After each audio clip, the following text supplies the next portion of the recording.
क्योंकि जवाब यह है अध्यक्ष जी, मैं जवाब पे आ रही हूँ अध्यक्ष जी। जवाब पे नहीं, सवाल पे। जो जवाब है उसी से सवाल जुड़ा हुआ है। बताइए। और जवाब ये है कि कोई योजनाएं नहीं है महिलाओं के लिए। मंत्री जी, अगर आप जो आंकड़े दे रहे हैं उसके हिसाब से प्रत्येक वर्ष सिर्फ और सिर्फ 6000 महिलाएं हैं जिन्हें चयनित किया गया। ये बड़ा ही निराशापूर्ण भी है और शर्मनाक भी है सरकार के लिए कि आपने एक बहुत ही महत्वपूर्ण मुद्दे पे मुझे प्रश्न करने का अवसर दिया। अध्यक्ष जी, ये प्रश्न प्रदेश की आधी आबादी से जुड़ा हुआ है, बड़ा ही महत्वपूर्ण प्रश्न है, लेकिन सरकार के लिए इसके कोई मायने नहीं है। सरकार महिलाओं को लेकर के बहुत ही असंवेदनशील है और मुझे लगता है कि महिलाओं को प्राथमिकता भी नहीं देना चाहती। अध्यक्ष जी, इस डबल इंजन की सरकार में महिलाएं कदम कदम पे अपने आप को असहाय महसूस कर रही हैं, उनके साथ खिलवाड़ हो रहा है, उनके अधिकारों का हनन हो रहा है।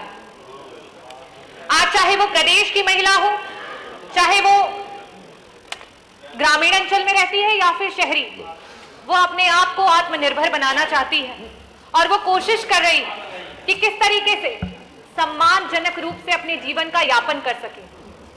लेकिन यह सरकार अपनी तरफ से कोई भी पहल नहीं कर रही है कि किस तरीके से महिलाओं को आगे बढ़ाया जा सके। अध्यक्ष जी, मेरा सवाल श्रम एवं सेवायोजन मंत्री जी से था कि सरकार के द्वारा महिलाओं के उत्थान हेतु क्या क्या योजनाएं बनाई गई हैं और इन योजनाओं के अंतर्गत कुल कितनी महिलाएं हैं जिनका उत्थान हुआ है। अध्यक्ष जी, प्रदेश की सारी महिलाओं को यह जवाब सुन के आक्रोश भी आएगा और साथ ही साथ खुद पे हंसी भी आएगी कि उन्होंने किन्हें चुन करके यहां पे भेजा है। क्योंकि जवाब यह है अध्यक्ष जी, मैं जवाब पे आ रही हूं अध्यक्ष जी। जवाब पे नहीं, सवाल पे। जो जवाब है उसी से सवाल जुड़ा हुआ है। बताइए। और जवाब यह है कि कोई योजनाएं नहीं है महिलाओं के लिए। और विगत 2017 से लेकर के 2023 तक की अगर हम बात करें तो उनमें सिर्फ और सिर्फ 44,000 महिलाएं हैं जिन्हें चयनित किया गया है। मंत्री जी, अगर आप जो आंकड़े दे रहे हैं उसके हिसाब से प्रत्येक वर्ष सिर्फ और सिर्फ 6000 महिलाएं हैं जिन्हें चयनित किया गया। ये बड़ा ही निराशापूर्ण भी है और शर्मनाक भी है सरकार के लिए अगर यह उत्तर आता है। मैं आपके उत्तरों की तरफ गोलमोल ना घुमाते हुए और आपसे भी उम्मीद करती हूं कि स्पष्ट तरीके से जो मैं प्रश्न कर रही हूं उसका उत्तर आए। मैं आपसे ये पूछना चाहती हूं, जो कि आज 22 करोड़ की आबादी में आधी जनसंख्या हमारी है, उसके बावजूद भी इस आंकड़ों के साथ उत्तर आ रहे हैं।